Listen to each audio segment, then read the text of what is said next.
everyone. I'm Allison Steinberg, and welcome to In Focus. The Supreme Court strikes down Joe Biden's student loan forgiveness scheme.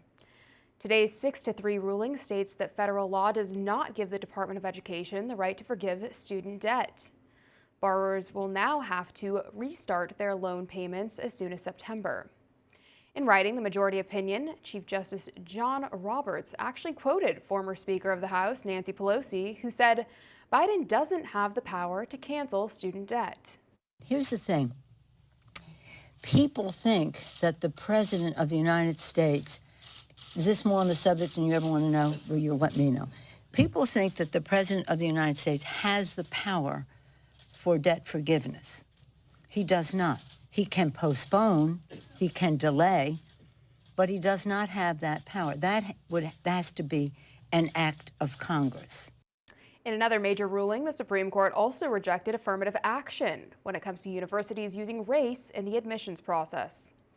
The 6-3 decision states that using race as factor in college admissions is an unconstitutional violation of the 14th Amendment. Needless to say, Team Biden is in absolute meltdown mode over the outcome.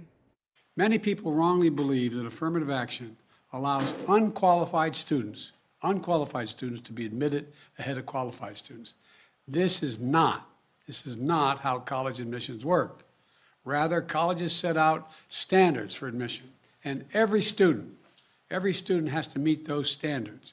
Then and only then, after first meeting the qualifications required by the school, do colleges look at other factors in addition to their grades, such as race.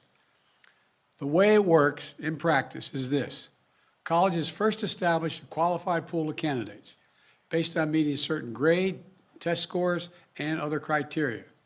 Then and only then, it is from this pool of applicants, all of whom have already met the school standards, that the class is chosen after weighing a wide range of factors, among them being race. Joining me now with more on these Supreme decisions, Representative for Virginia's 5th Congressional District, Congressman Bob Good. Thank you so much for being with us today. It's great to have you. Great to be with you. Thanks for having me again. Of course. So what a spectacular day, and a spectacular day for President Trump, whose 3 conservative picks for the Supreme Court were critical in the historic decisions made both yesterday and today. Congressman, what are your thoughts on today's ruling to strike down Biden's student loan forgiveness plan? Well, thankfully, we've got a Supreme Court that is following the Constitution, respects the Constitution, recognizes that everything that happens in our country from a legal standpoint needs to be consistent with the Constitution.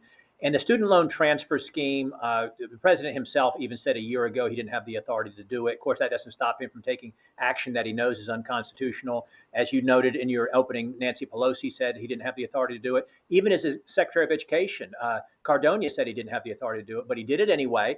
He did it on the eve of the election back in October of 22, to try to buy votes for the election, I suspect.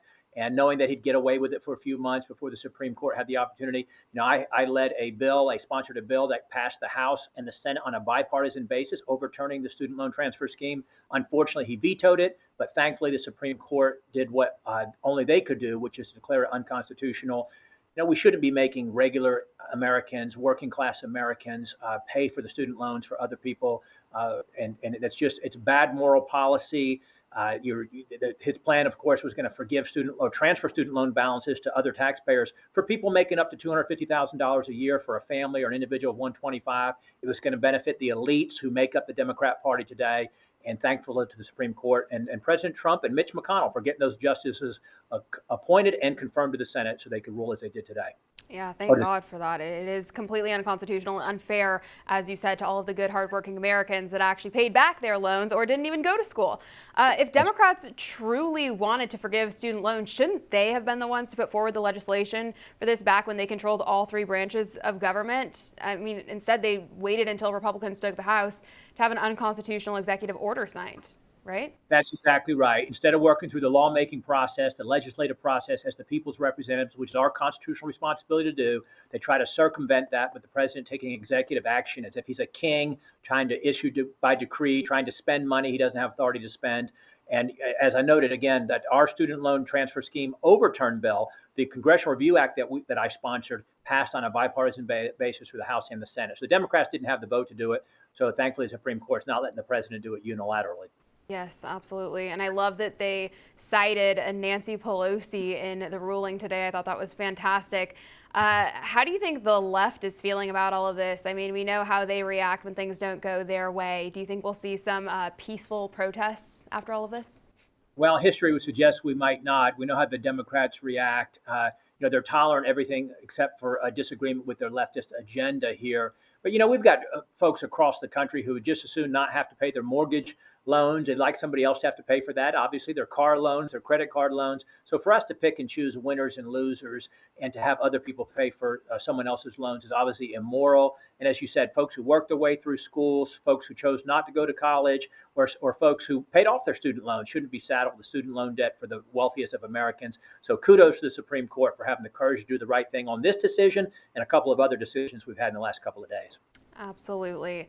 Well, let's switch over to the affirmative action that was struck down in the Supreme Court regarding colleges and universities. It was a 6-3 vote. Obviously, doing away with racism is fantastic news, but of course, Democrats, who are clearly the real racists, are deeply upset. Congressman, what do you make of Biden's reaction to the decision? I mean, he stated, quote, "This is not a normal court." What does that even mean? Well, I guess he would think an abnormal court would be one that would follow the Constitution. And sadly, for decades, we suffered under a Supreme Court that didn't follow the Constitution, didn't respect the original intent of the Constitution. Thankfully, we have a different court today. But the president's the one who Kamala Harris said was a racist during the primary battles a couple of years ago. But the Democrats want to divide us on race. They want to keep people victimized based on race. They want a never-ending victimhood. And, Chief Justice Roberts said it best, I think, when he said the best way to end discrimination is to stop racial discrimination is to stop discriminating based on race. And the Democrats and the left would have this go on forever, that we would forever say that some folks can't achieve on their own merit. Some folks can't be treated like everyone else because of their race. We got to have preferential treatment. They never want to acknowledge the progress that's been made in our country, that we have largely eradicated systemic or institutional racism in our country. And this is a major victory for all Americans today, for treating Americans based on their achievements, based on their merits, based on their qualifications. And this is a great step for the Supreme Court. And it's purely consistent with the Constitution. It is, absolutely. It's a major victory, and it should be celebrated as such. But unfortunately, we have the mainstream media outlets saying stuff like this. Let's roll the clip. And what's going through your mind right now, Catherine? That's a big one. And it was funny, before we started, I asked Charles what law school he went to. He went to Howard. I had a different experience. It was me, Sonia, and Bob, 3 black students in my graduating class in law school in 1988. Love my law school, but that's not a good thing. And they've now increased the black student population.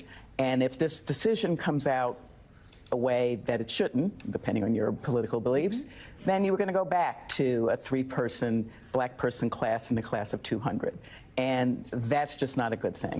So affirmative action is unconstitutional, and now there will only be 3 black students per law school class, I mean, according to these people. But at the end of the day, shouldn't college admissions be based solely on merit? It seems to me the liberal outlets are inferring that black and brown people aren't smart enough to get into colleges without factoring in skin color. Isn't it sad that they're perpetuating this message? It is. It's the racism of low expectations. So this is the same party that says minorities cannot get an ID to know how to vote with an ID, and we can't have voter ID because minorities don't know how to get an ID. This is victimhood by low expectations. It's racism by low expectations. If the Democrat Party could wave a wand tomorrow and everybody was prosperous and everybody was united, irrespective of race, they wouldn't do it because there'd be no reason for them to hold on to power. They hold on to power by perpetuating the myths of systemic racism, institutional racism, refusing to acknowledge the progress made in our country. The fact is, no country in the history of the world, no country on the planet has been more welcoming to people of all races, all nationalities, all ethnicities, and provided more upward mobility potential and opportunity for everybody of all races, ethnicities, and backgrounds than the United States of America. Where else in the world can a minority rise to the highest level of land, be elected president twice over, no matter how bad a job you've done, get reelected president, irrespective of your race? And I remember after he first got elected in 2008, Barack Obama, that some of the media pundits began to say immediately, well, this doesn't mean we've become a post-racial society. Well, it really meant a lot. It really did show that we've come a long way as a country. And that was, 15 years ago. And so we don't need to continue to perpetuate the myth of institutional racism through affirmative action. Kudos to the Supreme Court. Well done. Absolutely. There's a good reason why so many people dream of coming to our great nation. So let's keep it great. Congressman, thank you so much for joining us today and weighing in. We really appreciate it. Thank you. Great to be with you. For all our viewers asking where One America News is heading in the future, we would like to introduce you to OANN Live. OANN Live is the best way to stay up to date on all of the hard-hitting, straight-shooting, national and international headlines. And the best part is, OANN Live is only $4.99 per month. All the credible, honest, unbiased reporting One America News offers at a fraction of the cost of cable. Just go to OANN.com to easily sign up for OANN Live and stay informed.